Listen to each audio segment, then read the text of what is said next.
people do not know what decisions they take, or they do not know that their decisions will have ripple effects on their kids. And if those kids don't break out of that circle, it would, or that cycle, the cycle will continue. Truly and sincerely, I've heard of stories. There's one of my friends that her mother remarried like 3 times, remarried like 3 good times, and after that happened, the girl somewhere in her head just wasn't about that life, because she saw her mother cry repeatedly, and I hope she's not watching this, but she saw her mother cry. I didn't mention her name. It's probably not you. Saw her mother cry 3 times repeatedly, and it somehow has affected her psyche. It took a long time for her to get out of that. Truly and sincerely. So I feel a lot of people don't know that, this decision, when you decide to be a single parent, I don't think God is stupid. And I was talking to a friend about this, and she told me this. God is not stupid. When he places a man and a woman as to be a father and a mother in a family, he's done it for a reason. If it was supposed to be just a guy, it would have been just a guy. If it was supposed to be just a lady or a woman, it would have been just a woman. So truly and sincerely, people don't know. People don't know that this would have ripple effects probably throughout their generation if there's nobody that stands up to break the cycle. Yeah, that's very true.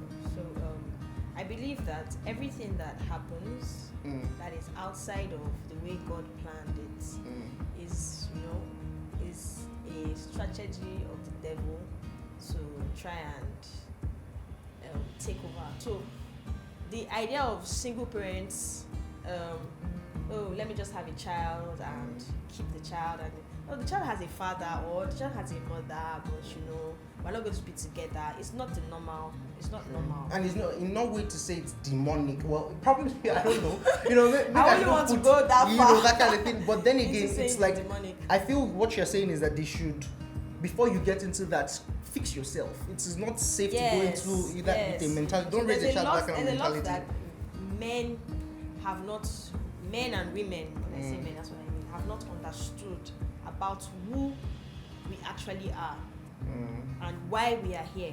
So a lot of us just, I'm on this earth, let me just hustle, survive, be good, and die well, and go to heaven or hell, as the case may be, and that's mindset. We feel like we're just here and to just live, but there's so much more beyond just being here and just living. And also there's a plan. So it's not everybody that will marry. True. I believe that it's not everybody that will get married. But for those that are going to get married, your marriage is not because, they said we should marry, so let's marry. There's a purpose for it. And so having kids, there's a purpose for having kids. God will not give you kids if you didn't have a reason, if you didn't have a purpose. And so you're being there, you are like a representation of God in the lives of kids. You're supposed to raise them. So you can't just be absent. So we're talking about absent fathers and mothers and all of that. And I think that our society, we don't have statistics in this country, but I believe that 80% of our parents were absent because the mentality is, get married. When you get to the age of 28, 29, 30, you're finished school, you're already working, you believe the next thing is marriage. Without even thinking about your purpose, about why you are here. Your next thing is marriage. Once you get married, you know that the next thing. It's just recently that people used to wait 1 year, 2 years before they get. Before, I know that once you get married, in the next 9 months to 10 months, she has given birth. And so it's the plan is get married, have a child. Once you have a child, you start to hustle, you start to work. I have to provide for this child. I have to buy food, we have to buy Pampers, we have to take care of family, we pay house rent. And so you're out all day, you're working from morning till night, so you're absent. And then you're back. That's being an absent parent, as far as I'm concerned. It's not being a parent or being present does not mean that you and your wife or your husband are living in the same house and then your child is there. No, it's not. You don't have to be separated before you become an absent parent. Not being present in the life of that child, being absent. It's being absent, not knowing about it. Just you need school fees, take. Not pay your school fees. Or you need money for something, take. There's no time to sit down. Exactly. Say, what about the data? What kind of child do you have? What are their mindset? What are they learned in school? What are they learning from what they are watching? What kind of friends do they have? Knowing everything about the child, and it actually affects the kids as well. So I'm it's an example. I'm in a house where my father is just out all day.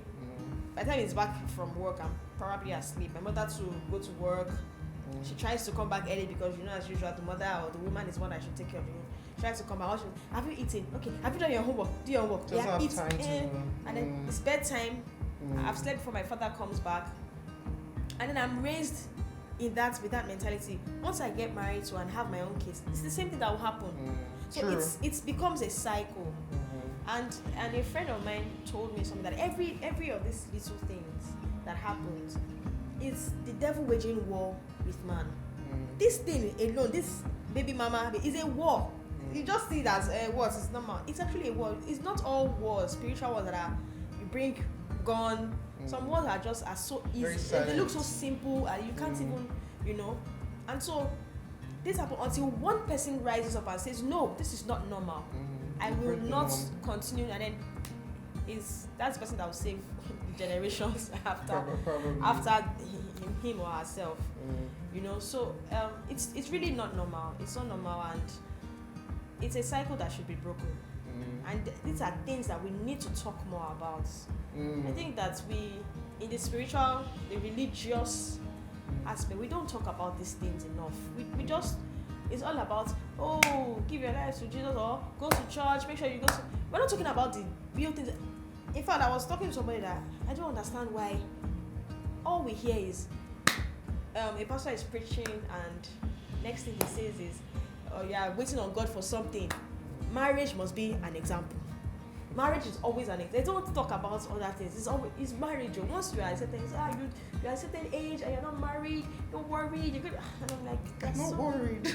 There's so many other things. Like even before you get married, there's certain things that you need to know. Which is true. I like what our own pastor did. He had a message one time that talked about before you get married. The kind of, I think it was, I can't remember. So all of these things they are very. The religious bodies need to really talk about these things, teach about them. Open up and let people know that life is not just about coming to this earth and then go to school.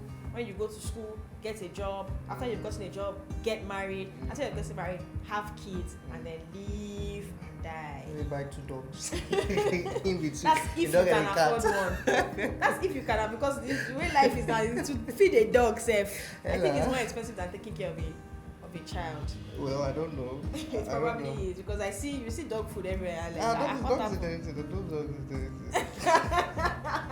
But it's what it is. We really need to break the cycle. I get you perfect. So I was talking with someone and I said that that a father's role in a marriage or in a relationship, what's that? In a family, a father's role in a family is such that the guy is not just the protector, the provider, and all that. I feel a father should be a caregiver as well, not just a mother. He's a primary caregiver too. So I feel that a father is also not just that, but is a role model to the boy. He is the girl's first love, as in it is important. I feel that if a girl doesn't receive enough love from her family, she will probably seek for it somewhere else. She would look for it somewhere else. But the guy is probably going to be looking at some other guy. And even if I don't think there's anybody that can substitute a father's role or a mother's role in a family. But still, even if you find yourself in that situation, there needs to be a father figure. It might not necessarily be your father, but you need to have a father figure. You need to have a mother figure. It is too important. They are pillars of a child. I feel strongly that this needs to be corrected. So for people that probably are still in that, maybe the guy, and it happens sometimes, maybe a guy was impregnated and jailed. Maybe that happens, run away and all that kind of thing. But if you are in that situation, there needs to be a father figure, truly and sincerely. I was talking to a friend one time and she said that our brother, what happened was, our mother actually, our mother gave birth to the first boy and the guy ran away. So it was our father, who happens to be our grandfather now, the mother's father, who happens to be our own grandfather, that took our mother's baby, which was a senior brother. I don't know if this story is clear. Took our mother's baby, and which happens to be our senior brother, then took care of him and all that kind of thing. So the guy grew up with no screws loose from his head. the guy grew up fine, that kind of thing. So truly and sincerely, I feel there should be a role model. There should be somebody the boy can look up to. Them for the girl, there must be enough love, as in pamper a girl with love. It must be there. It must be there. And I also feel that in the space of saying this, men should learn to show emotions more. Yeah. You know, a guy's default state is something happens and maybe you have a scratch. If you cry, somebody tells you, Okran, you're a man now, why will you cry? Come on, shut up, Okran. I'm like, please let me cry. It's painful. You know, but a girl is like, hey, sorry, you know, and you pamper and all that. But I feel from childhood, a boy has been raised that way, you know, so he doesn't really know how to show some emotions. He doesn't know how to, you know, show that love. You know, he doesn't know how to be romantic to his daughter. He doesn't know how to be, you know, those kind of. I feel guys should learn to express themselves more, you know, and we should remove that idea that no, shebi, you're a guy, you cannot. No, I can't. It is my emotion. It is there for a reason, you know, that kind of thing. Yeah. That's my own opinion, Cha. You're right. I agree with you.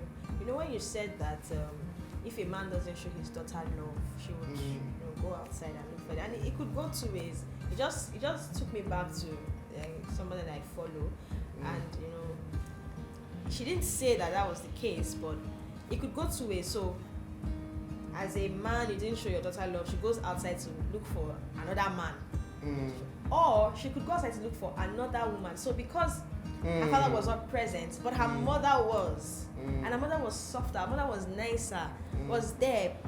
In her mind, her mother provided, because she didn't see her father doing so. She was like, well, women are the way. Just that kind go of thing. outside you know, so it could go two ways. For the guy too as well. The guy also needs love too. True. Yes. True. You know, Thank you for balancing it out. It's also for the guy as well. You could just feel that the man is for the man not to be present, that means he's the stronger. So I probably need a strong person. You know, I don't know. I don't really know how to explain it, but you know, it could go those two ways, and that's where we now start having all this homosexuality, and then people's brains are being disorganized, and it's a topic for another day. I'll tell you. People's brains are really disorganized, and you're thinking, your mindset is scattered, you don't really know the right way to go. So it's really important that men learn how to express themselves, show emotions. And sometimes it happens to me too. I feel I don't know how to show. My friends say that I don't know how to show emotions. There was one of my friends, I was talking to her yesterday, and she sent me some pictures. I'm like, okay. And I was like, just tell her she looks good. It's default for men. I don't want to agree. It's default for men not to, you know. But in every man, I believe that there is, and I use that as a guide for me, especially when I'm in relationships. If I'm in a relationship with somebody, and it's difficult for him to show emotion, I know that he doesn't like me. Really? Yes, because I believe that a man to his friend, his female friend, can receive a message or a picture, be like, okay, but from his girlfriend, he shouldn't. Really? It's natural. Be like, this is the woman that I love. What are you talking about? Even if the thing is not it will come by itself. So that's what I use to know that this guy is really, just. You said something, and I would like you to reiterate it before we end this. You said that if a parent can be absent, even though there's proximity, even though they are in their family. So the person, they are not separated, the husband and wife are still together, but they can be absent. I want you to reiterate that. Okay. Living together, having a family, being in the same house does not mean that you're a present parent. You don't have to get somebody pregnant and say, okay, pay your house rent and you and the child before you're absent. You could be in the house, but you are not there. You're not there for the child. You're not there for your family. As a man, as a woman, all you're about is, I need to make money to take care of my wife. I need to make money to pay my child's school fees. I need to make money to buy clothes, to buy Pampers, buy baby food. And all your head is money. We need to make this money. I can't suffer. I can't bring a family into this world. Or I can't get married and bring children into this world to suffer them. Yes, those are also good. It's a very good, place to come from. But you can't be all about that. You need to be present in the child's life. You need to be there, know what what kind of child you have. Is your child an introvert? Is your child an extrovert? What kind of friends are your children keeping? What do they do in their school? What's sometimes you can just show up. You can just show up in their school them, or their watch school, a movie with their child, see their reaction. How do they react to this? How do they react to that? Get to know the child that you have brought into this world. Yes, your child could be like you due to the gene factor and everything, but there will be differences, and you need to know those differences. And even a child that is like his parents will not do what his parents will do the same way. True. To balance this out, because I know maybe I've heard some people watch it and say, oh, you didn't know this doesn't apply to me. This one, like, okay. I feel also that I should mention that this is not a one size fits all. A child can probably have maybe not a role model. Maybe and still turn come out out fine. well, And still turn out but fine. it Which is probably brings me one out back of to the point that 100. somebody breaks the cycle. So we have a lot of people that were raised by single parents and they did well for themselves. They may not have gone a spiritual way to it. Maybe God has just blessed them and just helped them. But somebody will always, break that cycle. Somebody would always say, no, I'm not going to live that. I'm not going to live the life my parents lived. I'm not going to be like my father. I'm not going to be like my mother. I'm going to do better.